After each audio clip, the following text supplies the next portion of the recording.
আমি বিয়ে করলে আমার পছন্দের মেয়েকেই করব বাবা। তোমার পছন্দের মেয়ে তো তোমাকে পছন্দ করে না, তাহলে বিয়েটা করবে কিভাবে শুনি? আমার ছেলে আমার পছন্দের মেয়েকে বিয়ে করবে, এটাই শেষ কথা। তুমি তো তোমার পছন্দের মেয়ের ঠিকানা পরিচয় কিছুই জানো না, তাহলে কিভাবে কি করবে? কোন পাতালে সম্বন্ধ নিয়ে যাবে বলো দেখি।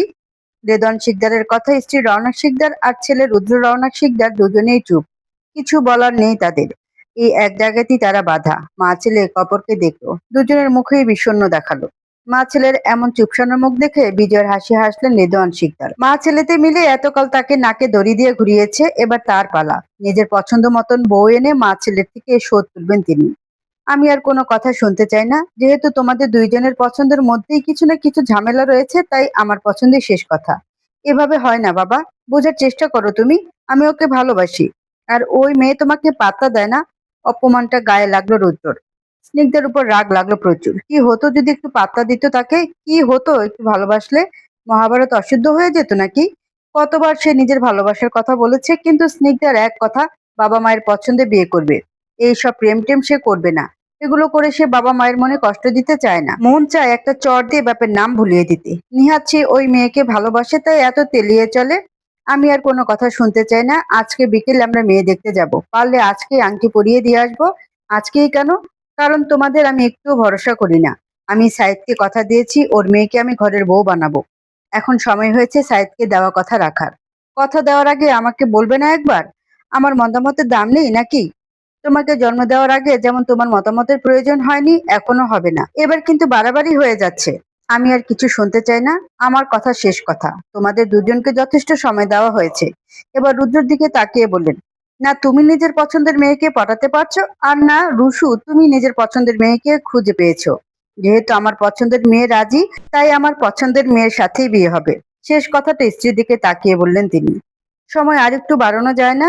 মিনমিন করে বলল রুদ্র। না যায় না। সময় মতো চলে এসো, তা না হলে দেখবে কি করি আমি তোমার। নিজের কথা শেষ করে চলে গেলেন রেদওয়ান শিকদার। সোফায় নির্জীব হয়ে বসে রইল মা ছেলে। এখন কি হবে মা? আমি যে ওকে খুব ভালোবাসি।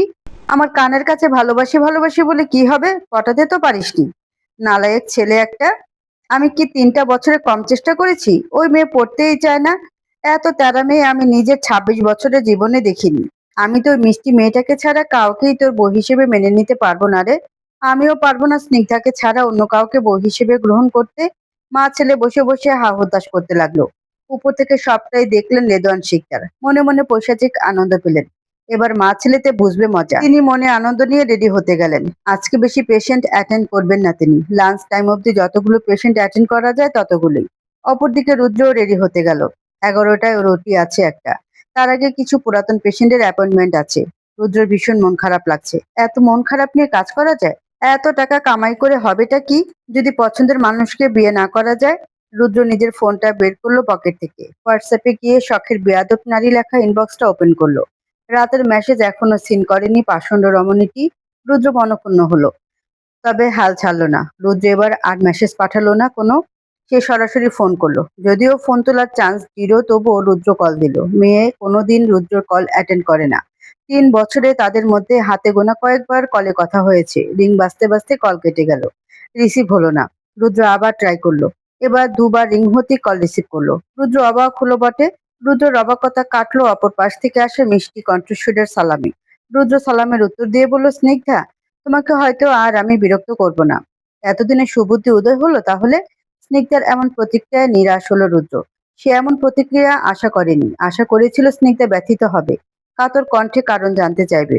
রুদ্র আবারও তার ভালোবাসা জাহির করবে, কিন্তু রুদ্র হয়তো এক পলের জন্য ভুলে গেছিল অপর পাশে থাকা মিষ্টি কণ্ঠের অধিকারিণী একজন হৃদয়হীনা নারী।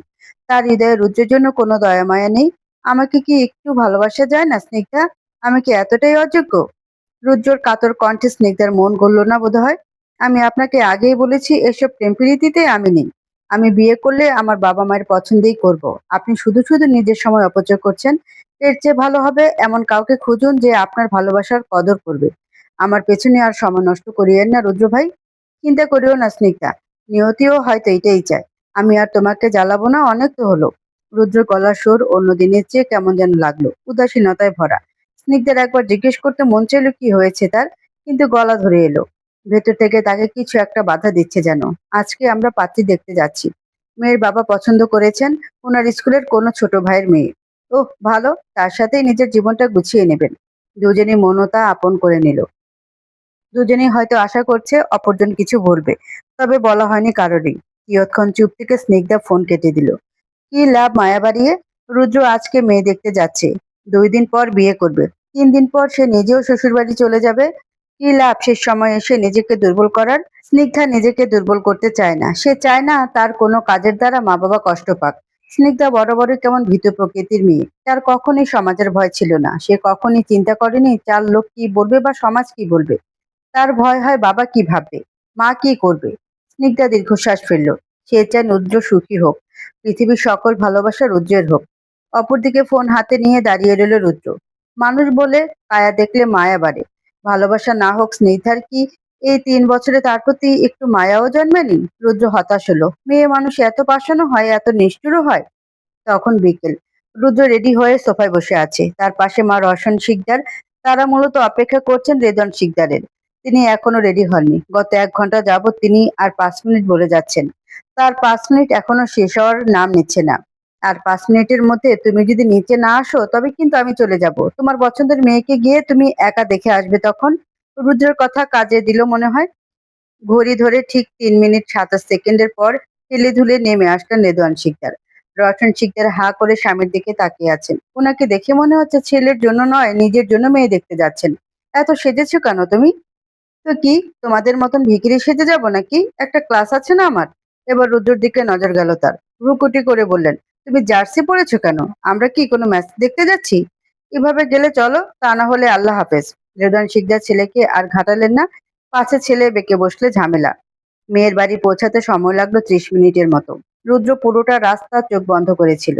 কিচ্ছু ভালো লাগছে না তার, মন চাইছে দৌড়ে পালিয়ে যেতে। অবশ্যই স্নিগ্ধাকে নিয়ে, কিন্তু বজ্জাত মেয়ে তো যাবে না তার সাথে। সোফায় বসে বসে পা দোলাচ্ছে রুদ্র। সব কেমন যেন চেনা চেনা লাগছে, তবে চিনতে পারছে না সে। রুদ্র একটা বিস্কুটে কামড় বসালো, এমন সময় মেয়েকে নিয়ে আসা হলো। বাবা তার পায়ে চিমটি কাটলেন তাকানোর জন্য। অনিচ্ছা সত্ত্বেও চোখ তুলে তাকালো রুদ্র। আপনা আপনি মুখ থেকে বেরিয়ে আসলো একটা শব্দ, স্নিগ্ধা। ছাদে পাশাপাশি দাঁড়িয়ে আছে রুদ্র আর স্নিগ্ধা। স্নিগ্ধার দৃষ্টি দূর অম্বরে আর রুদ্রের দৃষ্টি স্নিগ্ধায়। তখন থেকে সে এক ধ্যানে তাকিয়ে আছে স্নিগ্ধার দিকে, কিছু বলছে না। স্নিগ্ধাও চুপ। তুমি বলনি কেন আজকে তোমাকে দেখতে আসবে? নীরবতা প্রথমে রুদ্রই ভাঙল। এই পাষাণ মেয়ের জন্য বসে থাকলে হয়তো এখানেই সকাল হয়ে যেত। রুদ্র প্রশ্নে দীর্ঘশ্বাস ফেলল স্নিগ্ধা। সে রুদ্রকে এখানে আশা করেনি। পাত্র হিসেবে রুদ্রকে দেখে সে অবাক হয়েছে খুব। ভেতরে ভেতরে কেমন যেন অপরাধ বোধও কাজ করছে তার। আমি কালকে রাতেই জেনেছি। আমি তোমাকে আজকে সকালেও ফোন করেছিলাম স্নিগ্ধা। রুদ্র কণ্ঠ শীতল, হিমে ধরা। বলতে ইচ্ছে করেনি রুদ্র ভাই। রুদ্র জানে স্নিগ্ধার একটা অতীত আছে, যে অতীতে সে একা ছিল, কেউ একজন তাকে প্রতিশ্রুতি দিয়ে তা রক্ষা করেনি।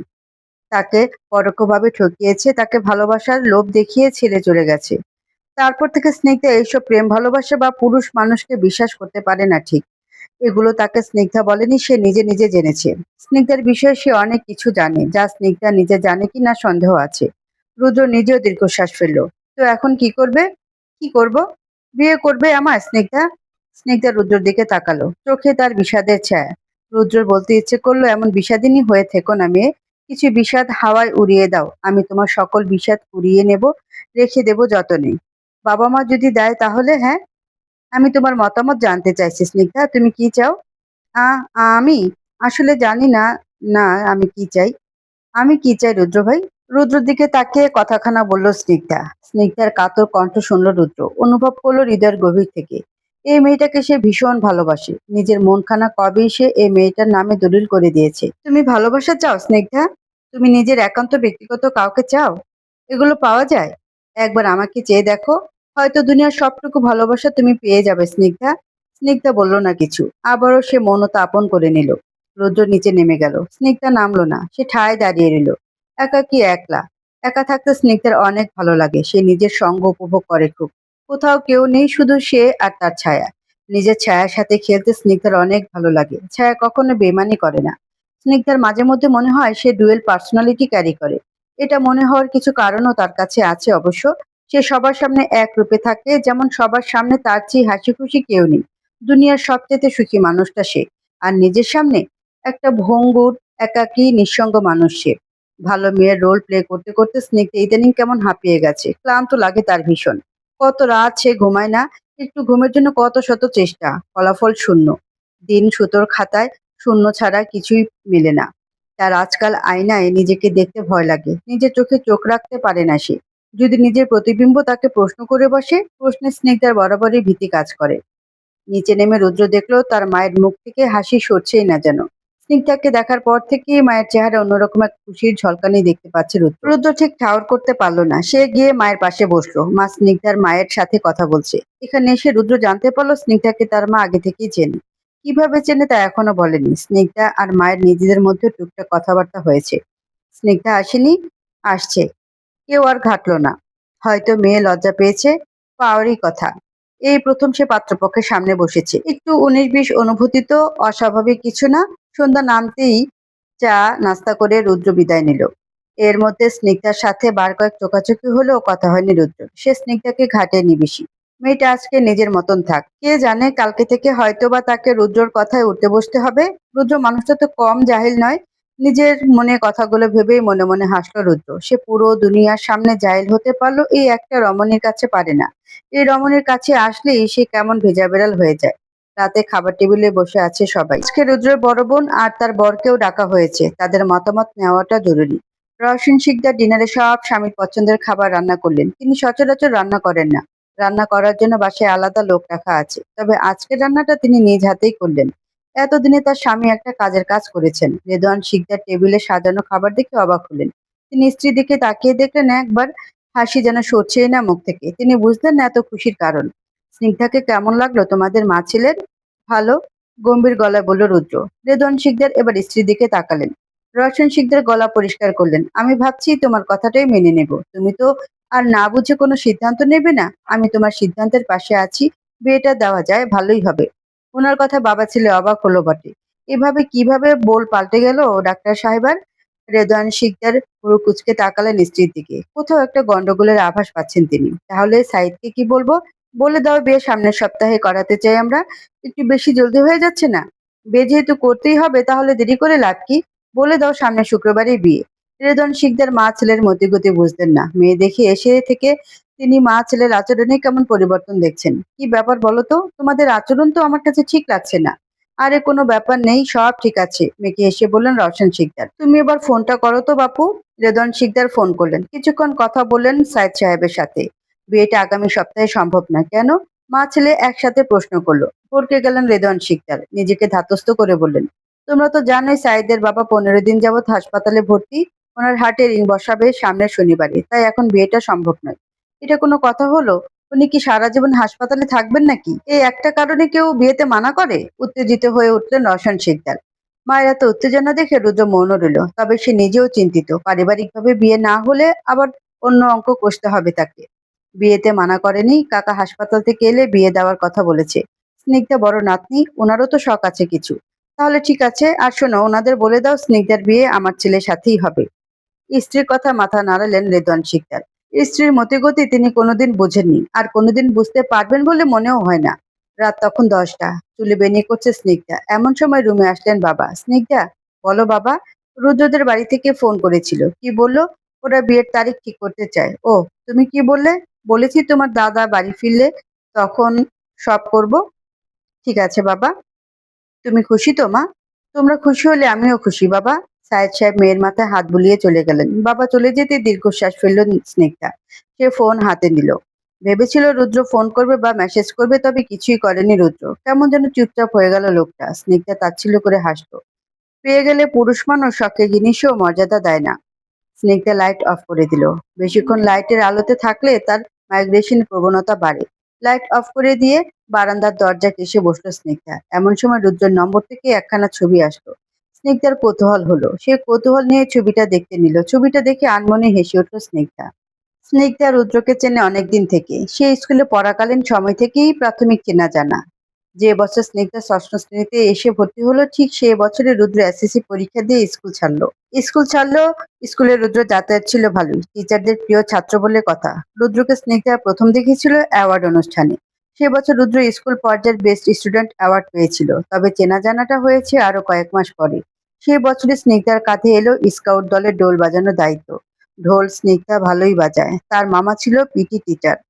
উনার কাছ থেকে এগুলো রপ্ত করেছিল স্নিগ্ধা। মামা মারা যাওয়ার পর এগুলোর কাছে যাওয়া হয় না তার খুব একটা। বার্ষিক ক্রীড়া অনুষ্ঠানে প্যারেডে তাল মিলিয়ে ঢোল বাজাবে সে। তখন স্কাউট ক্যাপ্টেন ছিল আলভি, দশম শ্রেণীর ছাত্র। রুদ্র ছিল তার আগের বছরের ক্যাপ্টেন। আলভিকে সাহায্য করার জন্য রুদ্র মাঝে মধ্যে স্কুলে আসতো, গাইড করতো। সেই আসা যাওয়ার মধ্যেই প্রথম একে অপরকে চিনে নেয় তারা।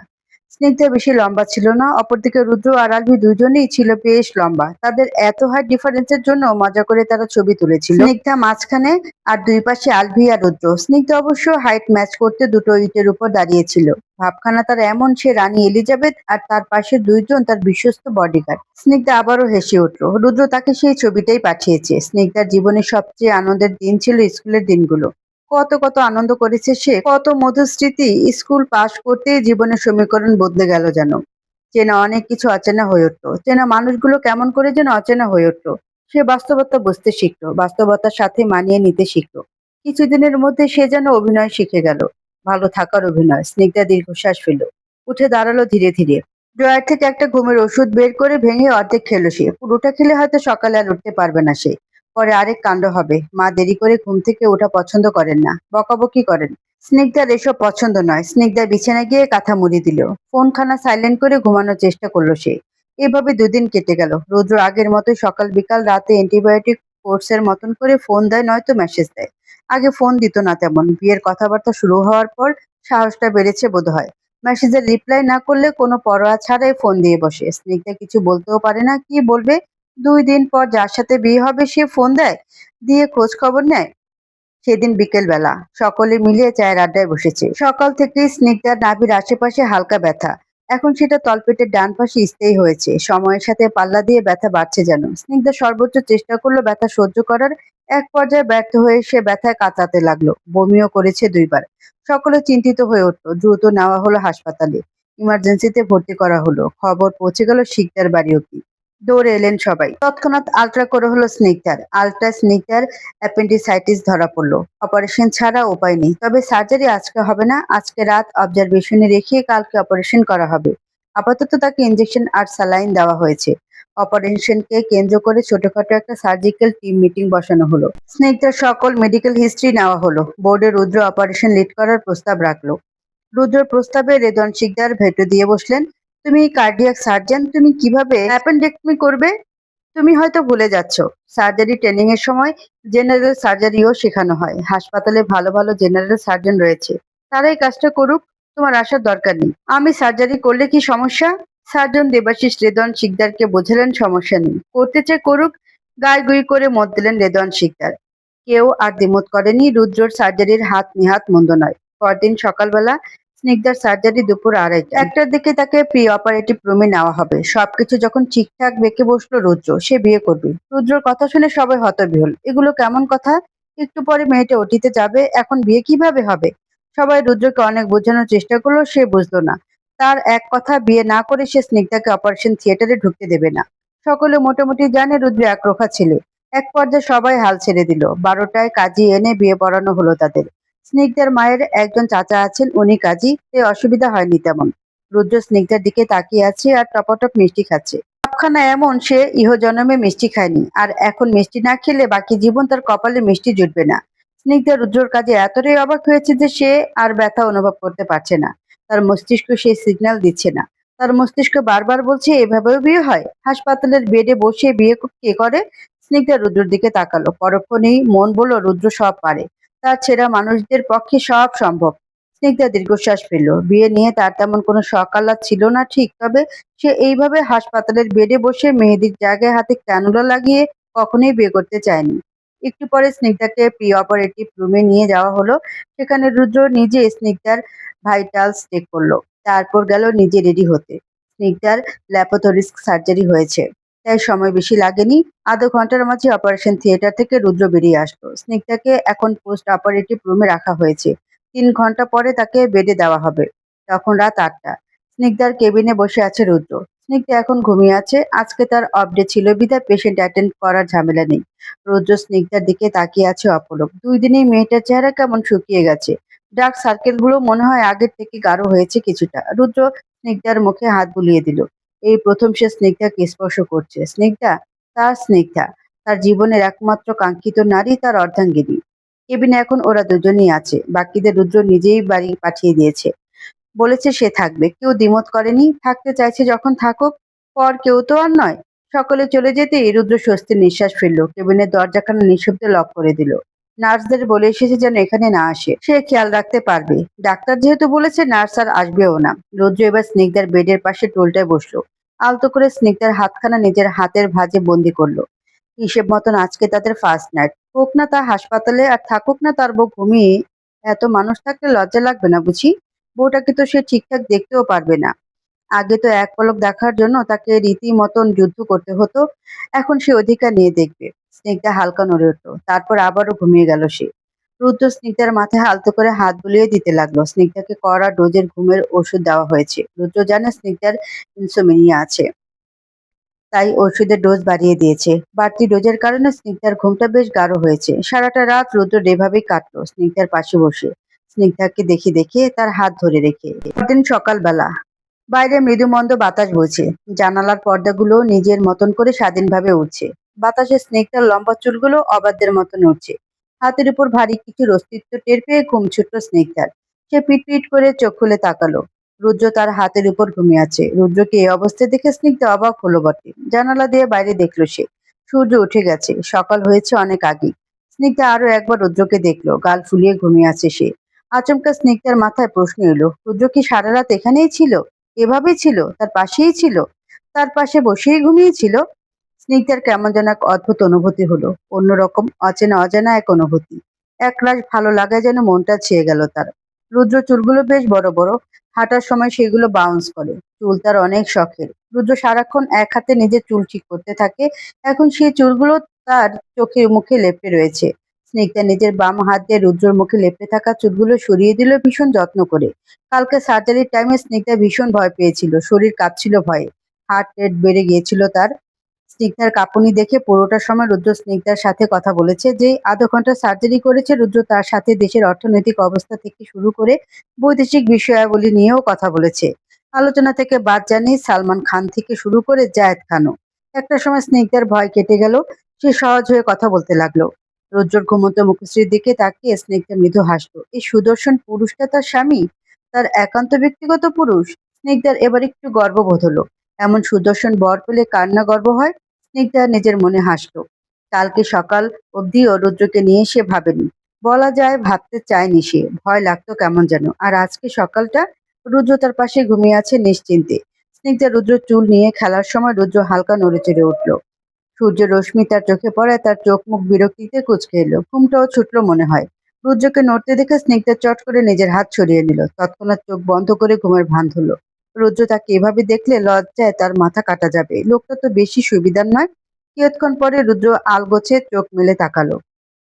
চোখ খুলতে তার সামনে ভেসে উঠল স্নিগ্ধা স্নিগ্ধ আর ক্লান্ত মুখখানা। রুদ্র হাসলো। সে হাসিতে রয়েছে একরাশ প্রশান্তি। মন থেকে চাইলে আল্লাহ তাআলা কি না দেয়। চাওয়ার মতন চাইতে জানলে আল্লাহ তাআলা দিতে দেরি করেন না। রুদ্র স্নিগ্ধার কপালে ছোট্ট করে চুমু দিল। রুদ্র ঠোঁটের ছোঁয়া স্নিগ্ধা কেঁপে উঠল যেন। একেবারে নতুন একটা স্পর্শ, নতুন একটা অনুভূতি। স্নিগ্ধার হৃদস্পন্দন যেন থেমে গেল। তবে থামলো না রুদ্র। সে স্নিগ্ধার কানের লতিতে ঠোঁট ছুঁয়ে দিয়ে ফিসফিস করে বলল, ভালোবাসি আমার স্নিগ্ধ ভালোবাসা। স্নিগ্ধার চোখ মুখ খিচিয়ে শুয়ে রইল। রৌদ্রের স্পর্শগুলোতে সে বেসামাল হয়ে উঠছে। মন চাইছে পালিয়ে যেতে। এই স্পর্শগুলো স্নিগ্ধার কাছে একেবারেই নতুন, একেবারেই অচেনা। স্নিগ্ধাকে বাঁচাতেই মনে হয় কেউ দরজা নক করলো। রুদ্র উঠে যেতে স্নিগ্ধা বুক ভরে শ্বাস নিল। এতক্ষণ মনে হয় শ্বাস আটকে ছিল তার। রুদ্র দরজা খুলে দেখলো স্নিগ্ধার ভাই সোয়াদ এসেছে। রুদ্রের জন্য নাস্তা নিয়ে এসেছে সে। স্নিগ্ধাদের বাসা হাসপাতাল থেকে বেশি দূরে না, এই 10 মিনিটের হাঁটা পথ। স্নিগ্ধার বাবা মা দুইজনে চাকরি করেন। আজকে দিনের বেলায় বোনের সাথে সোয়াদি থাকবে। সে এবার ক্লাস 9-এ পড়ে। স্কুল থেকে ছুটি নিয়েছে ছেলেটা। ছোট হলেও সে বেশ দায়িত্ববান একটা ছেলে। আর কথা যদি হয় বোনের, তাহলে তো তার কোনো পজুরি মেলা ভার। বোনের সব ক্ষেত্রে সে জিরো কম্প্রোমাইজড। ভাইয়ের আওয়াজ শুনে স্নিগ্ধা উঠে বসতে চাইলো। তাতে পেটে একটু টান লাগলো যেন। স্নিগ্ধা আহ শব্দে কুকিয়ে উঠল। রুদ্র আর সোয়া দুজনে বিচলিত হলো। রুদ্র এসে স্নিগ্ধাকে ধরলো। কি হয়েছে? ব্যথা পেয়েছো? আচমকা উঠতে যাওয়ায় টান লেগেছে। এত কেয়ারলেস কেন তুমি স্নিগ্ধা? কালকে মাত্র সার্জারি হয়েছে তোমার, একটু তো সময় দাও। আপা, তোর একটুও শান্তি নেই, এত ছটফটে কেন তুই? এখন লাগলো তো ব্যথা, তোকে নিয়ে আর পারা যায় না। কবে বুঝতে শিখবি তুই? সোয়াদের কণ্ঠে নিরাশা। তার বোনটা এত ছটফটে, এক জায়গায় স্থির থাকে না সে। উঠছিলে কেন তুমি? একটু ওয়াশরুমে যাওয়া দরকার, মিনমিন করে বলল স্নিগ্ধা। রুদ্র স্নিগ্ধাকে চট করে কোলে তুলে নিল। এ কি, কোলে তুলছেন কেন? তোমার হাঁটতে অসুবিধা হবে। স্নিগ্ধা কিছু বলার সুযোগ পেল না, তার আগে রুদ্র তাকে ওয়াশরুমের সামনে এনে নামিয়ে দিল। মিনিট পাঁচেক পর স্নিগ্ধা ফ্রেশ হয়ে বের হলো। রুদ্র আবারও তাকে কোলে তুলে নিল। স্নিগ্ধা মানা করলো, শুনলো না। রুদ্র ঠিক করেছে স্নিগ্ধার কোনো কথাই সে শুনবে না। এই মেয়ে 3টা বছর তাকে খুব জ্বালিয়েছে, তার একটা কথাও শোনেনি। শোধ না নিলে চলবে কেন? রুদ্র কি এমনি এমনি ছেড়ে দেবে? কখনো না, নেভার এভার। সোয়াদের সাথে কিছুক্ষণ কথা বলে রুদ্র বাসায় গেল। 10টায় তাকে আবার আসতে হবে। আজকে মোটামুটি পেশেন্টের লিস্ট বড়। হাসপাতালে 2টো দিন স্নিগ্ধার এভাবেই কেটে গেল। এই 2 দিন রাতের বেলা তার সাথে রুদ্রই ছিল, কেউ তেমন আপত্তি করেনি। নতুন বিয়ে হয়েছে, একসাথে গপ্পসপ্প করুক দুটোতে মিলে। 2 দিন পর স্নিগ্ধাকে ডিসচার্জ করা হলো। স্নিগ্ধাকে বাসায় পৌঁছে দিয়ে রুদ্র চলে গেল নিজের বাসায়। নতুন হাসপাতালে জয়েনিং এর কিছু কাজ আছে তার। চোখের পলকে যেন চলে গেল 2টো সপ্তাহ। স্নিগ্ধা এখন সুস্থ, ক্ষত শুকিয়ে গেছে। এই 2টো সপ্তাহ রুদ্র ডেইলি 2 বেলা করে স্নিগ্ধাকে দেখে গেছে। এর মধ্যে খবর এলো স্নিগ্ধার নতুন সেমিস্টারের ক্লাস শুরু হয়ে গেছে। তাকে ফিরতে হবে। স্নিগ্ধা চলে যাবে শুনে রনক শিকদার এলেন স্নিগ্ধাদের বাসায়। আরজি রাখলেন স্নিগ্ধাকে নিজের সাথে করে নিয়ে যাওয়ার। 2টো দিন ওনার সাথে থেকে আসুক। যে পরিস্থিতিতে বিয়ে হয়েছে সে শ্বশুরবাড়ি অবধি দেখার সুযোগ পায়নি। একটু দেখে আসুক কোথায় তার স্বামীর বাস, কোনটা তার চিরস্থায়ী গৃহ। স্নিগ্ধা আসতে নারাজ, সে বড্ড ঘরকোনো মেয়ে। মাকে ছাড়া কখনো নানুবাড়ি অবধি যায়নি সে। পড়াশোনার জন্য হোস্টেলে থাকে, এই যা। স্নিগ্ধা কিছুক্ষণ গাইগুই করলো। মা তাকে কিছুক্ষণ বোঝালেন সারা জীবন তিনি সাথে নিয়ে ঘুরবেন না তাকে। এখন বিয়ে হয়েছে, শ্বশুরবাড়ি তো যেতেই হবে। স্নিগ্ধার বাসা থেকে রুদ্রর বাসা প্রায় আধা ঘন্টার পথ। পৌঁছাতে তাদের সন্ধ্যা হলো। স্নিগ্ধা নিজের সাথে ছোটখাটো একটা ব্যাগও নিয়ে এসেছে। শাশুড়ি মানুষটা যে তাকে খুব পছন্দ করে তা স্নিগ্ধা এই কয়দিনে বেশ বুঝেছে। শ্বশুর মানুষটাও স্নিগ্ধাকে বেশ আদর করে, মা ছাড়া ডাক দেয় না। স্নিগ্ধার খুব ভালো লাগে, মনটা আনন্দে নেচে ওঠে। স্নিগ্ধা অল্পতেই খুশি হয়ে যাওয়া মেয়ে। এগুলো তার কাছে আসমানের চাঁদ হাতে পাওয়ার মতন ব্যাপার। রুদ্র রুমের বারান্দায় দাঁড়িয়ে আছে স্নিগ্ধা।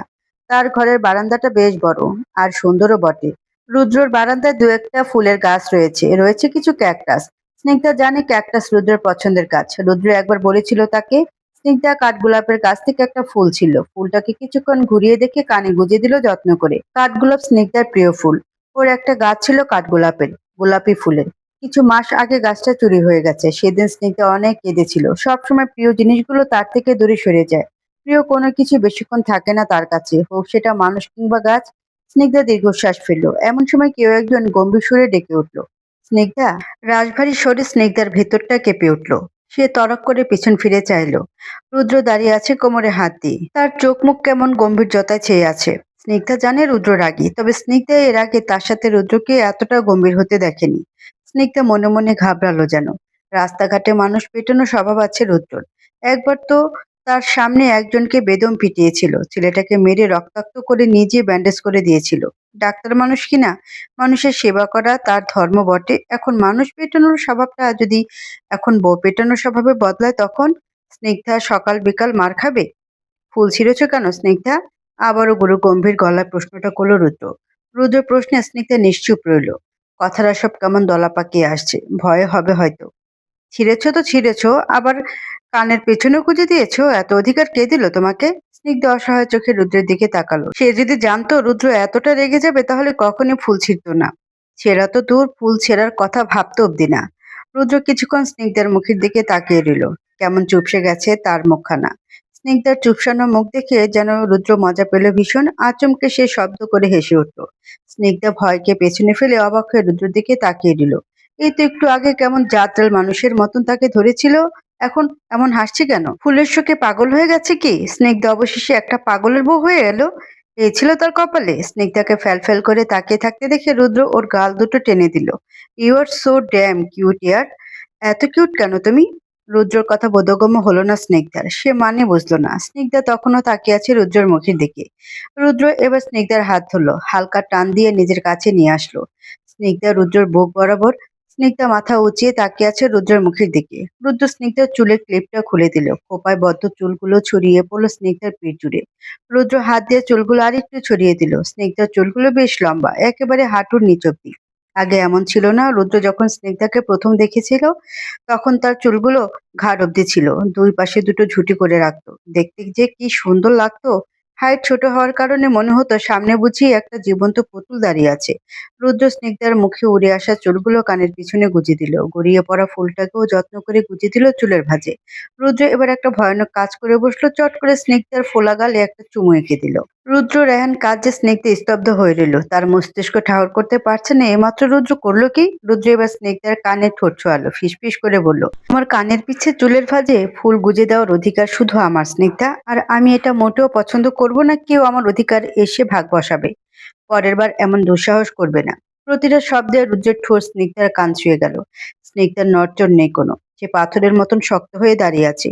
রুদ্র এবার একটু সরে এলো, স্নিগ্ধার দিকে তাকালো। এই মেয়ে নিঃশ্বাসটাও নিতে পারছে না বোধহয়। Take a breath Snigdha. Snigdha ফোঁস করে দম ফেললো। রুদ্র তার কাছে আসলে স্নিগ্ধা নিঃশ্বাস নিতে ভুলে যায়। এটা ভালো লক্ষণ নয়, রুদ্রের জন্য বটে। রুদ্র আবারও দুই পা এগিয়ে এলো। স্নিগ্ধার দুই পাশে হাত রাখলো দেয়ালে ভর করে। স্নিগ্ধা এখন বন্দী, পালানোর পথ নেই। আমি কাছে আসলে নিঃশ্বাস নাও না কেন তুমি? স্নিগ্ধা মাথা নিচু করে দাঁড়িয়ে আছে। নিঃশ্বাসের সাথে কি এবার কথাও বন্ধ হয়ে গেল নাকি মেয়ে? এবার স্নিগ্ধা তাকালো রুদ্রের দিকে। রুদ্রের চোখে চোখ রাখলো। এই প্রথম ভেতরটা কেঁপে উঠলো বোধহয়। সামিয়াকে রুদ্র ভাই?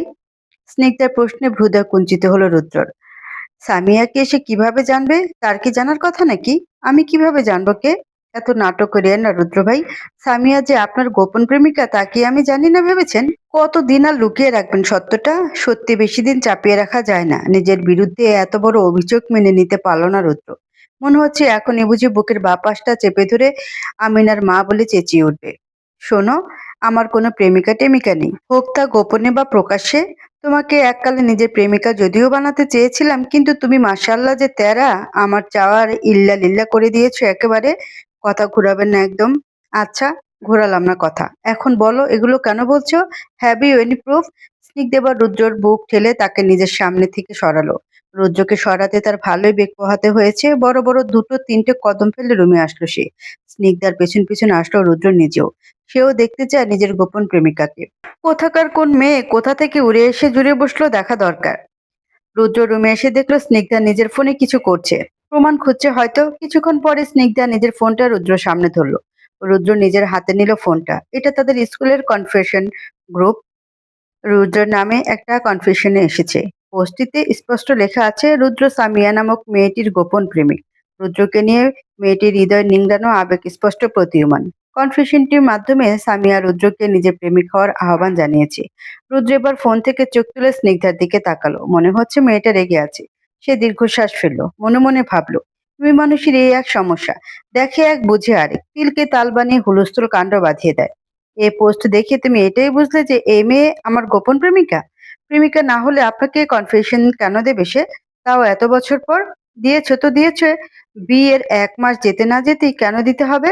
স্নিগ্ধার কণ্ঠে যেন অভিযোগের ঝড় উঠেছে।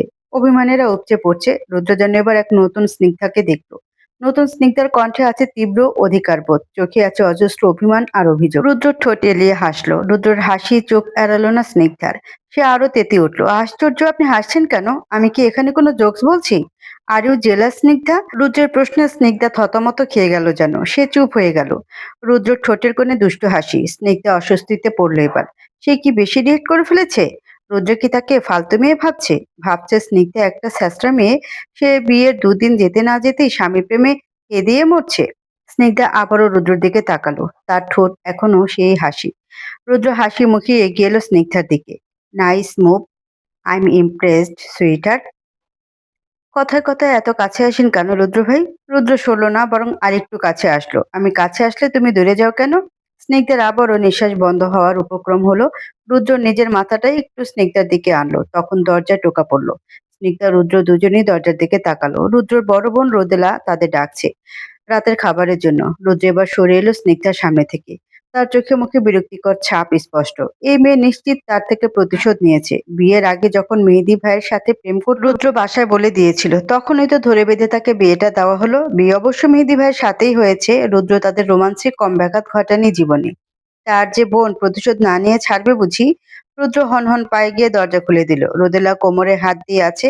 রোদেলা ঘরের ভিতরে উকি দিল একবার। দরজা বন্ধ করে কি করছিলি রে রুদ্র? হাডুডু খেলছিলাম, চল শক্ত করে জবাব দিল রুদ্র। রুদ্র জবাবে রোদেলা শব্দ করে হাসলো। ওইসব পরে করিস, আগে খেতে চল। মেয়েটা এসেছে অবধি খায়নি কিছু। কি, তোরা এতক্ষণ আমার বউকে না খাইয়ে রেখেছিস? দরজা বন্ধ করে বউর সাথে হাডুডু খেললে তো বউ তোর না খেয়েই থাকবে। রুদ্র কিছু বলল না আর। এতক্ষণে স্নিগ্ধাও এসে গেছে। রোদেলা স্নিগ্ধার হাত ধরলো, তাকে বগল গাদা করে নিয়ে চলল। রুদ্রর দিকে তাকালো অব্দি না। ওদের ভাবখান এমন, তাবৎ দুনিয়ায় রুদ্র নামের কার অস্তিত্ব নেই, সে কোথাও নেই। শিকদার বাড়ির ডাইনিং টেবিলে সকলে বসে আছে। শিকদার বাড়িতে সকলে একসাথে রাতের খাবার খায়। এটাকে একটা অঘোষিত নিয়ম বলা চলে। রেদওয়ান শিকদারের মতে প্রতিদিন একবেলা হলেও পরিবারের সকলের উচিত একসাথে বসে খাওয়া, কথা বলা, সকলের খোঁজ খবর নেওয়া। এতে পরিবারের সকলের মধ্যকার বন্ধন দৃঢ় আরো মজবুত হয়। স্নিগ্ধা নিজের প্লেটের দিকে তাকিয়ে আছে। এত খাবার সে এক বেলাতে কোনোদিন খায়নি। সে খায় পাখির আদারের মতন করে। কি হয়েছে স্নিগ্ধা, খাচ্ছ না কেন? খাবার পছন্দ হয়নি? না না আন্টি, তেমন কিছু নয়। আন্টি? আন্টিকে? স্নিগ্ধা থতমত খেলো। কি বলবে সে? স্নিগ্ধা আমতা আমতা করতে শুরু করলো। শোনো মেয়ে, এসব আন্টি ফান্টি আমাকে বলতে আসবে না। আমি খুব রাগ করব। সোজা সাপটা মা নয়তো মামুনি বলে দেবে। তার কণ্ঠ গম্ভীর। উফ আম্মু, মেয়েটা ভয় পাবে। স্নিগ্ধা, তুমি যেটাতে স্বাচ্ছন্দ্য বোধ করবে তাই ডাকবে, মা কিছু বলবে না তোমাকে। স্নিগ্ধা মাথা নাড়ল। এই বাসার প্রতিটা মানুষই কেমন আন্তরিক। স্নিগ্ধা মাথা নিচু করে এক লোকমা খেলো। তরকারিতে ঝাল হয়েছে, সে ঝাল খায় না, খেতে পারে না। এক লোকমা খেয়ে তার গলা জ্বলতে শুরু করলো। স্নিগ্ধার গাল দুটো লাল হয়ে উঠছে। তুমি ঠিক আছো স্নিগ্ধা? স্নিগ্ধা মাথা নাড়িয়ে বোঝালো সে ঠিক আছে। রুদ্র হাতের লোকমাটা মুখে দিতেই তার মনে পড়লো স্নিগ্ধা ঝাল খেতে পারে না। সে তরিতে স্নিগ্ধার প্লেট সরিয়ে নিল। এভাবে প্লেট সরালি কেন রুদ্র? ও ঝাল খেতে পারে না আম্মু। রওশন শিকদার উঠে দাঁড়ালেন। তুমি আগে বলবে না মেয়ে? খাওয়ার কি দরকার ছিল এতক্ষণ? রাখো প্লেট, আর খেতে হবে না। উনি স্নিগ্ধার জন্য ডিম ভেজে আনলেন। এখন কিছু রান্না করতে গেলেও দেরি হয়ে যাবে। স্নিগ্ধা ডিম ভাজি দিয়ে ছোট ছোট লোকমা তুলে মুখে দিচ্ছে। ততক্ষণে খাবার টেবিল জমজমাট হয়ে উঠেছে। এই বাসার সবাই ডাক্তার। রুদ্রর বাবা রেদওয়ান শিকদার একজন কার্ডিওলজিস্ট, মা রওশন শিকদার গাইনোলজিস্ট, বোন রোদেলা শিকদার একজন শিশু বিশেষজ্ঞ, আর ওর স্বামী মেহেদী হাসান জেনারেল সার্জন। রুদ্রদের বাড়ির সামনে ডাক্তার বাড়ি নামের একটি নেম প্লেট লাগানো। সকলে কি সুন্দর নিজেদের সার্জারির অভিজ্ঞতা, সার্জারির সময়ের মজার কাহিনী বলছে। স্নিগ্ধা দীর্ঘশ্বাস ফেলল। তারও তো স্বপ্ন ছিল ডাক্তার হওয়ার। আল্লাহ তাআলার বোধহয় অন্য পরিকল্পনা ছিল, তাই তো এখন সে ইঞ্জিনিয়ারিং পড়ছে। রাতের খাবার খেয়ে রুদ্র রুমে এসে বসেছে স্নিগ্ধা। রুদ্র তখনও আসেনি রুমে। মনে হয় বাইরে গিয়েছে সে। স্নিগ্ধা রুদ্র রুমটা খুঁটিয়ে দেখতে লাগলো। তখন রুদ্র রুমটা তার সেভাবে দেখা হয়নি। রুদ্র রুমে বেশি আসবাবপত্র নেই। একটা খাট, একটা ওয়ার্ড্রোব, একটা ড্রেসিং টেবিল আর একটা স্টাডি টেবিল। স্নিগ্ধা ধীর পায়ে স্টাডি টেবিলের সামনে গেল। সেলফে অনেকগুলো বই রাখা। অ্যানাটমির একটা বই বের করে চোখের সামনে মেলে ধরলো সে। হিউম্যান অ্যানাটমি নিয়ে স্নিগ্ধার আগ্রহের শেষ নেই। সে চেয়ার টেনে বসলো। ২ পাতা পড়তেই রুমে আসলো রোদেলা। এই স্নিগ্ধা, এদিকে আসো। স্নিগ্ধা তাকালো রোদেলার দিকে। ওর হাতে আইসক্রিমের বক্স। তোমার ফেভারিট ফ্লেভার কি? চকলেট। আমারও। কিন্তু বাসায় আর কেউ চকলেট ফ্লেভার খায় না। ভালোই হয়েছে, দলটা ভারী হলো আমার। স্নিগ্ধা এগিয়ে আসতে রোদেলা ওর হাতে একটা চামচ ধরিয়ে দিল। দুজন আইসক্রিম খেতে খেতে গপ্প জুড়ে দিল। এই বাসায় তোমার কেমন লাগছে বলো? ভালো। এই তুমি কি সবসময় এত কম কথা বলো নাকি? সব সময় না, মাঝে মধ্যে অনেক কথা বলি। আর আমি মনে হয় মাঝে মধ্যে চুপ থাকি। বাচ্চাদের সাথে প্রচুর কথা বলতে হয় বুঝলে। ওদের সাথে বকর বকর করতে করতে অভ্যাস হয়ে গেছে আমার। রোদেলা প্রচুর কথা বলে, মুখের বিশ্রাম তার নেই। স্নিগ্ধাও তেমনই। তবে মানুষ ভেদে একবার সে যার সাথে সহজ হয়ে যায় তার সাথে স্নিগ্ধা একটা খোলা বই। তার সামনে স্নিগ্ধার ঠোঁট বন্ধ হয় না যেন। দুজনে অনেক গল্প করলো। একটা সময় স্নিগ্ধা রোদেলার সাথে সহজ হয়ে গেল। সেও মন খুলে কথা বলতে লাগলো। ঘন্টা দেড়েক পর রুমে আসলো রুদ্র। এসে দেখে দুই রমণী গল্পে মশগুল। রুদ্র এসে রোদেলার মাথায় একটা আলতো থাপ্পড় দিল। তোর জামাই তোকে ডাকে, যেতে বলেছে তাড়াতাড়ি। ডাকে কেন? মনে হয় তোর জামাইয়ের পেট খারাপ করেছে, গিয়ে ওষুধ দিয়ে আয়। তুই দিতে পারিস নাই ওষুধ? বেয়াদব ছেলে একটা, শুধু মারে আমাকে। তাড়াতাড়ি নিজের জামাইয়ের কাছে যা। বেচারা তোর দুঃখে অসুখ বাঁধিয়ে বসেছে। রোদেলা আইসক্রিমের বক্স নিয়ে উঠে দাঁড়ালো। ২ কদম এগিয়ে গিয়ে আবার আসলো। কি? ভ্রু কুঁচকে জানতে চাইল রুদ্র। রোদেলা কিছু না বলে ধুম করে রুদ্রর পিঠে একটা কিল বসিয়ে দিল। তারপর ভোঁ দূর। রুদ্র রোদেলার যাওয়ার দিকে আহাম্মকের মতন তাকিয়ে রইল। এ কি ছোট বাচ্চা?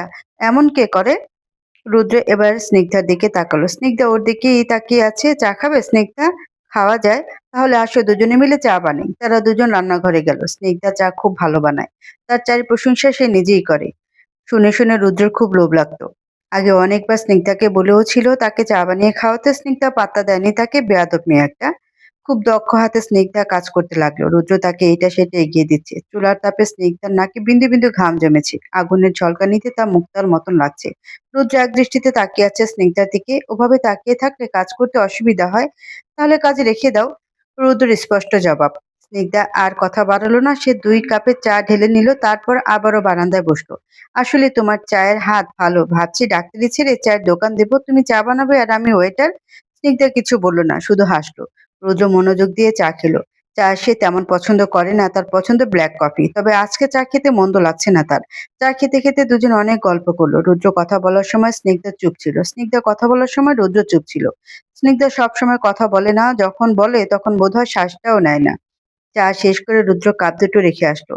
স্নিগ্ধা ততক্ষণে বিছানায় গিয়ে বসেছে। তার ভেতরে এক ধরনের জড়তা কাজ করছে, ভীষণ অস্বস্তি হচ্ছে তার। রুদ্র লাইট নিভিয়ে বিছানায় আসলো। স্নিগ্ধা তখনও বসে। এভাবে বসে আছো কেন, ঘুমাবে না? স্নিগ্ধা আমতা আমতা করে শুলো। রুদ্র থেকে যথেষ্ট দূরত্ব রেখেই শুলো সে। আচমকা রুদ্র স্নিগ্ধার নিকটে চলে আসলো। স্নিগ্ধা প্রথমে ভয় পেলেও নড়ল না। আমি তোমায় একটু জড়িয়ে ধরি স্নিগ্ধা, কানের লতিতে ঠোঁট ছুঁয়ে বলল রুদ্র। স্নিগ্ধা কেঁপে উঠল বোধহয়, তার বলতে ইচ্ছে করলো, হুট হাট চুমু খাওয়ার সময় তো এমন অনুমতি নিতে আসেন না, এখন ঢং করতে এসেছেন কেন? তবে বলা হয়ে ওঠেনি তার। কথার আর সব দলা পাকিয়ে গেছে। স্নিগ্ধা নীরবতাকে রুদ্র সম্মতি হিসেবেই ধরে নিল। সে পেছন থেকে শক্ত করে স্নিগ্ধাকে জড়িয়ে ধরল। এই প্রথম সে স্নিগ্ধার এত কাছে। স্নিগ্ধা রুদ্রের প্রতিটি হৃদস্পন্দন শুনতে পাচ্ছে। ও হৃদয়টা এত দ্রুত লাফাচ্ছে। রুদ্রর গরম নিঃশ্বাস স্নিগ্ধার ঘাড়ে এসে আছড়ে পড়ছে। স্নিগ্ধার চোখ কিচির এলো, তার দম বন্ধ হয়ে আসছে। এভাবে বুঝি ঘুমানো যায়? পরদিন সকালবেলা সূর্যের তীক্ষ্ণ রশ্মি চোখে পড়তে ঘুম হালকা হয়ে এলো স্নিগ্ধার। সে নড়তে চেয়েও পারল না যেন। কোনো শক্ত বলিষ্ঠ কিছু তাকে শক্ত করে পেঁচিয়ে আছে যেন। স্নিগ্ধা আর একটু নড়তে গেলেও পারল না। মনে হলো কিছু একটার সাথে আলতো ধাক্কা খেলো। সে আলগোছে চোখ তুলে তাকালো। রুদ্র! চোখ খুলতেই রুদ্রের মুখশ্রী ভেসে উঠল সামনে। সে রুদ্রর বাহুডোরে আবদ্ধ। স্নিগ্ধা কয়েকটা ফাঁকা ঢোক গেল। আবারও তাকালো রুদ্রের মুখশ্রীতে। কত বছর পর সে ঘুমের ওষুধ ছাড়া এতক্ষণ এত শান্তিতে ঘুমিয়েছে তা মনে পড়ে না। আজকাল ঘুমের ওষুধ ছাড়া তার ঘুম ধরা দেয় না। আজকে কিভাবে ঘুম হলো তার? রুদ্র পাশে বলে? হবে হয়তো, কিন্তু কি অদ্ভুত ব্যাপার। রুদ্র পাশে বলে তার ঘুমানোর জন্য কোনো ওষুধের দরকার হয়নি। তার একটা দৃঢ় আলিঙ্গনেই যথেষ্ট ছিল। রুদ্র আজকেও গাল ফুলিয়ে ঘুমাচ্ছে। এটা মনে হয় তার স্বভাব। স্নিগ্ধা আলতো হাসলো। হাসি মুখে রুদ্রের কপালে পড়ে থাকা চুলগুলো এলোমেলো করে দিল। আচমকা স্নিগ্ধার মাথায় দুষ্টু বুদ্ধি চাপলো। সে নিজের বেণীর গাঁথন থেকে চিকন কাঞ্চিটা খুলে রুদ্রের কপালের পেছনে একটা ঝুঁটি করে দিল। রুদ্রকে বাচ্চা ছেলেটির মতন লাগছে, যে স্কুলে পড়ে। স্নিগ্ধা খিলখিল করে হেসে উঠল। হুট করে চোখ খুলে তাকালো রুদ্র, তার ঠোঁটের কোণে হাসির ঝলক। রুদ্রকে তাকাতে দেখে হাসি বন্ধ হয়ে গেল স্নিগ্ধার। সে চোরা চোখে তাকালো রুদ্রের দিকে। তুমি বুঝি এইভাবেই আমার সুযোগ নাও স্নিগ্ধা? স্নিগ্ধা আমতা আমতা করতে শুরু করলো। এখন থেকে তো তোমার সাথে ঘুমাতে আর আমার ভয় করবে? ভয় করলে ঘুমাতে আসবেন না? রুদ্র মনে হয় আঁতকে উঠল। হাতের বাঁধন শক্ত করলো। ছি ছি, এসব কি বলো? এখন এমন কথা বলতে হয় না। বিয়ে করেছি কি বউ ছাড়া ঘুমানোর জন্য? বউ ছাড়া ঘুমালে তো আমার আরো বেশি ভয় করবে। শুধু তুমি আমার ঘুমের সুযোগ নিও না, জেগে থাকলে যা মন চায় করিও। আমি তো তোমারই। স্নিগ্ধা যেন আবারও লজ্জা পেল। লজ্জা পেলেও কি পালানোর পথ আছে? অজ্ঞতা তাকে রুদ্রের পুরুষেলে বুকিয়ে মুখ লুকাতে হলো। 2 দিন শ্বশুর বাড়িতে কাটিয়ে স্নিগ্ধা ঢাকায় ফিরল। তার ক্লাস শুরু হয়েছে। সে যথেষ্ট মনোযোগী ছাত্রী। পড়াশোনা তো যথেষ্ট ভালো। সে ভার্সিটির পাশে একটা লেডিস হোস্টেলে থাকে। সকালবেলা খুব ভোরে ঘুম থেকে উঠল স্নিগ্ধা। নামাজ পড়ে নিজের জন্য 1 কাপ চা বানালো। চা খেতে খেতে কিছুক্ষণ রুদ্রর কথা ভাবলো সে। আশ্চর্যজনকভাবে সে রুদ্রকে মিস করছে। রুদ্রকে দেখার জন্য মনটা ছটফট করছে। স্নিগ্ধা চা রেখে দিল। খেতে কেমন বিষাদ লাগছে। স্নিগ্ধা আবার বারান্দায় দাঁড়ালো। বেলি গাছে দুটো ফুল ফুটেছে। স্নিগ্ধা ফুলটা ছিঁড়তে গিয়েও ছিল না। রুদ্রর কথা মনে পড়ে গেল। রুদ্র ছাড়া তার কানে ফুল গুঁজে দেওয়ার অধিকার কারো নেই, তার নিজেরও না। স্নিগ্ধা গাছে পানি দিয়ে গোসলে ঢুকলো। তার 9টার ক্লাস আছে। নাস্তা করে রেডি হয়ে স্নিগ্ধা ভার্সিটির জন্য বেরিয়ে যেতেই রুদ্রর ফোন আসলো। রুদ্রর সাথে কিছুক্ষণ সাধারণ আলাপ শেষে স্নিগ্ধা ভার্সিটি গেল। এবার মনে হয় মনটা কিছুটা শান্ত হয়েছে। ক্লাসে বসে আছে সকলে। স্নিগ্ধা গলা পরিষ্কার করে সকলের মনোযোগ আকর্ষণ করলো। সবাই তার দিকে উৎসুকভাবে তাকিয়ে আছে। ফাইনালি আমি বিয়ে করেছি। সকলে কিয়ৎক্ষণ নীরব রইল। স্নিগ্ধাকে দেখলো, তারপর যে যার মতন ব্যস্ত হয়ে গেল। স্নিগ্ধার কথার উত্তরে কেউ কিছু বলল না। স্নিগ্ধা নিরাশ হলো। সকলের আচরণে স্পষ্ট কেউ বিশ্বাস করেনি তার কথা। সে জীবনে প্রেম, ভালোবাসা, বিয়ে নিয়ে এত এত ভণ্ডামি করেছে যে কেউ এখন বিশ্বাস করতে চাইছে না। স্নিগ্ধা গাল ফুলালো। তার গল্পটা কেমন মিথ্যাবাদী রাখালের মতন হয়ে গেল। যদিও স্নিগ্ধা এখন চাইলেই তার আর রোজের ছবি দেখাতে পারে, তবে ছবি দেখেও যে তারা বিশ্বাস করবে তা বলা যায় না। স্নিগ্ধা মন খারাপ করে লেকচারে মন দিল। ক্লাস শেষ করে তারা সবাই ভার্সিটির ক্যান্টিনে এসে বসলো। সকলে মোটামুটি ক্ষুধার্ত। একে একে সকলে নিজেদের পছন্দের খাবার নিয়ে এসে টেবিলে বসলো। স্নিগ্ধা জান্নাতের সাথে আগের ক্লাসের লেকচার নিয়ে কথা বলতে বলতে স্যান্ডউইচে কামড় বসালো। এর মধ্যে আবারও রুদ্রের কল এলো। স্নিগ্ধা সকলের দিকে একবার তাকালো, সে ফোন রিসিভ করছে না। ফোনটা প্রথমবার বেজে কেটে গেল। ফোনের দিকে এমন ভ্যাবলার মতন তাকায় আছিস কেন তুই? ক্যাডা ফোন দিছে, তোর এক্স নি? না, আমার স্বামী। রাফার প্রশ্নে ঠোঁট এলিয়ে জবাব দিল স্নিগ্ধা। ওরা সবাই আবারও বিরক্ত হলো। কি ব্যাপার বলো তো বান্ধবী? তুমি বাড়ি থেকে আসার পর শুধু বিয়ে বিয়ে আর স্বামী স্বামী করছো কেন? কারণ আমি বিয়ে করেছি আর আমার একটা স্বামী আছে। এত মিথ্যা আর বলিস না সিমরি। এত মিথ্যা সহ্য করবেন না আল্লাহ তাআলা। কথার মাঝে আবারও রুদ্রর ফোন এলো। স্নিগ্ধা সকলের দিকে একবার দেখলো। তোরা কেউ বিশ্বাস করছিস না তো? দেখ, আমি ফোন লাউডে দিচ্ছি। স্নিগ্ধা ফোন লাউডে স্পিকারে দিয়ে রিসিভ করলো কলটা। তুমি কি ব্যস্ত স্নিগ্ধা? ফোন ধরছিলে না কেন? রুদ্রর ব্যস্ত কণ্ঠ। স্নিগ্ধা হাসলো। আজকে রুদ্র মোটামুটি ব্যস্ত। তার দুটো সার্জারি আছে আজকে। তাও কেমন সময় করে তাকে ফোন করে। ফোন ব্যাগে ছিল তাই ধরতে পারিনি। আচ্ছা, দুপুরে খেয়েছি কিছু? খাচ্ছি, আপনি খেয়েছেন? আমি সার্জারিটা শেষ করে খাবো। মনে হয় ডাক্তারদের জীবনে কিছুই আগে থেকে বলা যায় না স্নিগ্ধা। ওটি থেকে বেরিয়ে আবার ওটিতে ঢুকতে হয়। মিনিট দুই কথা বলে রুদ্র ফোন রাখলো। স্নিগ্ধা সকলের দিকে তাকিয়ে ফোন রাখলো। এক একজন পাবদা মাছের মতন হাঁ করে আছে। এবার বিশ্বাস হলো? তুই সত্যি বিয়ে করেছিস? হ্যাঁ। বিশ্বাস কর দোস্ত, আমার এখনো বিশ্বাস হচ্ছে না। মনে হচ্ছে সব স্বপ্ন দেখছি। স্নিগ্ধা রাফার বাহুতে শক্ত চিমটি কাটলো। রাফা একটু চেঁচিয়ে উঠলো। এবার বিশ্বাস হয়েছে? সকলে বিশ্বাস করলো মনে হয়। অনেকটা জোর করি। এবার সবাই তাদের নতুন দুলাভাই দেখার জেদ শুরু করলো। স্নিগ্ধা গ্যালারি থেকে রুদ্র ছবি দেখালো। এটা তাদের প্রথম কাপল ছবি। একটা সেলফি এটা। রুদ্রর বারান্দায় তোলা। রুদ্র যেদিন ওর কানে ফুল গুজে দিল তখন তুলেছিল তারা। সকলে রুদ্রের বেশ তারিফ করলো। স্নিগ্ধা কিছু না বলে হাসলো কেবল। খাওয়া শেষে বিল দেওয়ার সময় সকলে স্নিগ্ধাকে চেপে ধরলো বিল দেওয়ার জন্য। নতুন বিয়ে করেছে, ট্রিট না দিলে হয়? স্নিগ্ধা হাসি মুখে সকলের বিল দিয়ে দিল। তারপর আবারও চলল ক্লাসের উদ্দেশ্যে। ক্যালেন্ডারের পাতা থেকে যেন চোখের পলকেই চলে গেল কয়েক মাস। এই কয়েক মাসে রুদ্রের সাথে স্নিগ্ধার সম্পর্ক খুব স্বাভাবিক হয়ে উঠেছে। কাজের শত ব্যস্ততার মাঝেও রুদ্র তাকে যথেষ্ট সময় দেয়। রুদ্রর ভালোবাসা, কেয়ার দেখে স্নিগ্ধা অবাক হয়েছে আপ্লুত। একটা মানুষ এতটা কিভাবে ভালোবাসতে পারে? আজকাল নিজের ভাগ্যকে হিংসা হয় স্নিগ্ধার। সে কি এতটা ভালোবাসার যোগ্য? স্নিগ্ধার মাঝে মধ্যে অনুশোচনাও হয় বটে। ৩টা বছর সে রুদ্রকে কম পড়ায়নি। স্নিগ্ধা প্রায়শই রুদ্রকে প্রশ্ন করে সে এতটা কেন তাকে ভালোবাসে। রুদ্র জবাব দেয় না। হয়তো ঠোঁট এলিয়ে হাসে, নয়তো স্নিগ্ধাকে শক্ত করে জড়িয়ে ধরে। আজকে স্নিগ্ধার একটা পরীক্ষা ছিল। পরীক্ষাটা তার বিশেষ ভালো হয়নি, তাই মনটা বিক্ষিপ্ত হয়ে আছে। পরীক্ষা দিয়ে আর ক্লাস করতে ইচ্ছে হলো না তার। তাই ভার্সিটি থেকে বেরিয়ে আসলো। আজকে বাউন্ডুলে ঘুড়িটির মতন উড়ে বেড়াবে সে। পাশে রুদ্র থাকলে ভালো হতো। লাটাই টানতে পারতো। স্নিগ্ধা ইদানিং রুদ্রকে এত মিস করে। ভার্সিটির গেটের কাছে আসতেই রুদ্রকে দেখে চমকে উঠল স্নিগ্ধা। সে কি ভুল দেখেছে? হবে হয়তো। সে বোধহয় হ্যালুসিনেশন করছে। তা না হলে রুদ্র এই সময় এখানে কি করতে আসবে? তার উপর আজকে রুদ্রর অফ ডেও নয়। অফ ডে হলে একটা কথা ছিল। স্নিগ্ধা বিশেষ গুরুত্ব দিল না, মনের ভুল ভেবে এড়িয়ে গেল। অপরদিকে স্নিগ্ধাকে এড়িয়ে যেতে থেকে ভ্রু কুঁচকালো রুদ্র। এই মেয়ে কি ভাবছে? সে আবারও জেগে জেগে স্বপ্ন দেখছে? তাই হবে হয়তো। ২ দিন পর পর সে রুদ্রকে নালিশ জানে। সে জেগে জেগে রুদ্রকে স্বপ্ন দেখে। উঠতে বসতে রুদ্রকে দেখে। রুদ্র কিছু না বলে হাসে কেবল। রুদ্রর চোখ থেকে রোদ চশমাটা খুলে স্নিগ্ধার কাছে এলো। আলতো হাতে একপাশে জড়িয়ে ধরলো তাকে। স্নিগ্ধার চোখ ছলছল হয়ে উঠল। রুদ্রকে আশা করেনি সে। আপনি এখানে? বলেননি তো আসবেন। তোমার সারপ্রাইজ দেবো বলে বলিনি? কোনো কাজে এসেছিলে এখানে? না, তোমাকে সারপ্রাইজ দিতে এসেছিলাম। দেওয়া হয়ে গেছে সারপ্রাইজ। এখন চলুন কিছু খাবো, তারপর আমরা পুরো শহর ঘুরে বেড়াবো। রিক্সায় ঘুরবো কিন্তু। এখন খেতে হবে না আর ঘুরতেও হবে না। চলো আমার সাথে। কোথায় যাব? সারপ্রাইজ শেষ হয়নি এখনো। আসো আমার সাথে। স্নিগ্ধা কুচকে তাকিয়ে রইল। জিজ্ঞেস করতে গিয়েও করলো না, কারণ সে জানে রুদ্র বলবে না। লোকটার পেট থেকে সহজে কথা বের হয় না। স্নিগ্ধা রুদ্রর সাথে গেল। দুজনে রিক্সা চেপে বসলো। মিনিট ১৫ পরে রিক্সা মিরপুর ১০ এর একটা বিল্ডিং এর সামনে এসে থামলো। এখানে কেন এসেছি আমরা? স্নিগ্ধার চোখে মুখে কৌতূহল। সেই কৌতূহলের কণ্ঠে উপচে পড়ছে। চলো, জানতে পারবে।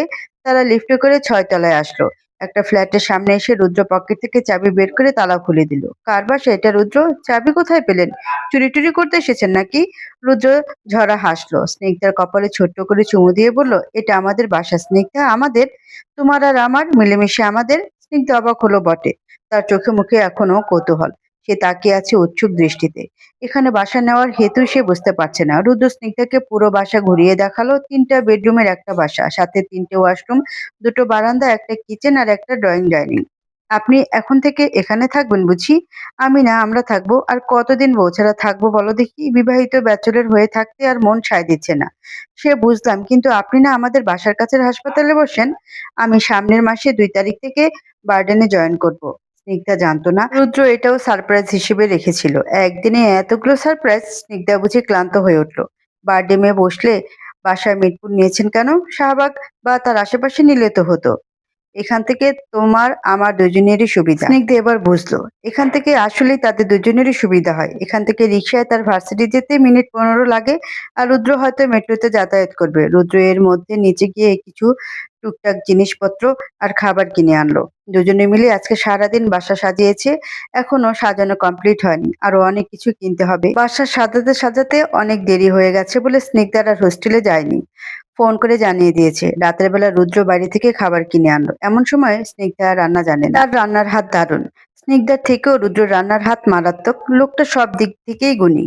আজকের মতন সব কাজ গুছিয়ে দুজনে চা নিয়ে বারান্দায় বসলো। চা স্নিগ্ধা বানিয়েছে। স্নিগ্ধার এখন অভ্যাস হয়ে গেছে সময়ের সময় রুদ্রের জন্য চা বানানোর। হুটহাট সে চায়ের আবদার করে বসে। রুদ্রের আবদার ফেলবে এই সাধ্যে কি স্নিগ্ধার আছে? কেন যে সে রুদ্রের কোনো আবদার ফেলতে পারে না? ফ্লোরে পাশাপাশি শুয়ে আছে রুদ্র আর স্নিগ্ধা। স্নিগ্ধার মাথার নিচে রুদ্রের একটা হাত বালিশের মতো রাখা। কেমন যেন অদ্ভুত শান্তি নামিয়ে এসেছে সেই স্পর্শ। বাইরে হালকা বৃষ্টি হচ্ছে। টিপ টিপ শব্দ ভেসে আসছে খোলা জানালা দিয়ে। ঘরের ভেতর আলো খুব কম। শুধু হলুদ ডিম লাইটের আলো মেঝের উপরে নরম ছোঁয়া ফেলছে। রুদ্র চোখ মেলে তাকিয়ে আছে ছাদের দিকে। কিন্তু তার মন ছাদে আটকে নেই। পাশে শুয়ে থাকা মেয়েটির গায়ের গন্ধ, চুলের অল্প ভেজা ঘ্রাণ আর নিঃশ্বাসের মৃদু ওঠানামাই যেন তাকে বন্দি করে রেখেছে। স্নিগ্ধার ঠোঁট সামান্য ফাঁক করে শুয়ে আছে। মাঝে মাঝে চোখ নামিয়ে চেয়ে দেখছে রুদ্রকে। রুদ্র চোখে অদ্ভুত এক মায়া দেখতে পায় স্নিগ্ধা তার নিজের জন্য। স্নিগ্ধা হাত দিয়ে রুদ্রের চোখ ছুঁয়ে দেয়। তারপর হাত দুটো আবারও গুটিয়ে নেয় সে। জানালা দিয়ে আকাশ দেখায় মন দেয়। রুদ্রের হাতটা এবার নিঃশব্দে নড়ল বোধহয়। স্নিগ্ধার কানের পাশে আঙ্গুল ছুঁয়ে দিল সে। খুব আস্তে, খুব সতর্ক হয়ে। স্নিগ্ধা চমকে উঠল না, বরং মৃদু হাসি ফুটল তার ঠোঁটে। মনে হলো এই স্পর্শ অনেক দিনের চেনা। কতবার যে এমন করে চোখ বুজে এই নিরাপত্তা খুঁজেছে সে, গুণে বলা সম্ভব নয়। বাইরের বৃষ্টি যেন আরো জোরে পড়তে শুরু করলো। শব্দটা ঘরের ভেতর সুরের মতো বাজতে লাগলো। তারা যেন এক অদৃশ্য ছাদের নিচে আলাদা এক দুনিয়ায় শুয়ে আছে। যেখানে নেই কোনো ব্যস্ততা, নেই কোনো দুশ্চিন্তা। আছে শুধু দুটো দম্পতির নিঃশ্বাস আর অদৃশ্য আবেগে ভরা নীরবতা। রুদ্র স্নিগ্ধার চুলের ভেতরে হাত চালিয়ে দিল, আঙ্গুল জড়িয়ে আনলো কিছু গুচ্ছ চুল। স্নিগ্ধা চোখ বুজে দিল, হালকা নিঃশ্বাস ফেলে যেন স্পর্শকে আরো অনুমতি দিল। সেই নিঃশ্বাসে রুদ্রর বুক কেঁপে উঠল। মনে হলো এই মেয়েটির নিঃশ্বাসের ভিতরেই তার বেঁচে থাকার সমস্ত কারণ লুকানো। মেঝেটা ঠান্ডা, কিন্তু তাদের শরীরের উষ্ণতা সেই ঠান্ডাকে তুচ্ছ করে দিচ্ছে। রুদ্রের হাত যখন স্নিগ্ধার আঙ্গুলে ছুঁয়ে গেল, স্নিগ্ধা বিন্দু মাত্র সরালো না হাতটা, বরং নিঃশব্দে হাতের তালু মুঠো করে জড়িয়ে ধরল রুদ্রের আঙ্গুল। সেই মুঠো এক অঘোষিত প্রতিজ্ঞা, একসাথে থাকার, হারিয়ে না যাওয়ার প্রতিশ্রুতি। বেশ অনেকক্ষণ স্নিগ্ধা রুদ্রের হাতের উপর থাকায় রুদ্রের হাত ব্যথা শুরু হয়েছে। তবুও রুদ্র নড়ল না, কারণ ইতিমধ্যে স্নিগ্ধা ঘুমিয়ে গেছে। তাদের এক মুঠো প্রেমের কাছে এই ব্যথা একেবারেই তুচ্ছ। ছোটখাটো ব্যথাটা না থাকলে এক মুঠো প্রেম সুন্দর হয় না, পূর্ণতা পায় না ভালোবাসার। রুদ্র ঘাড় কাত করে স্নিগ্ধার ঠোঁটে শব্দ করে চুমু দিল।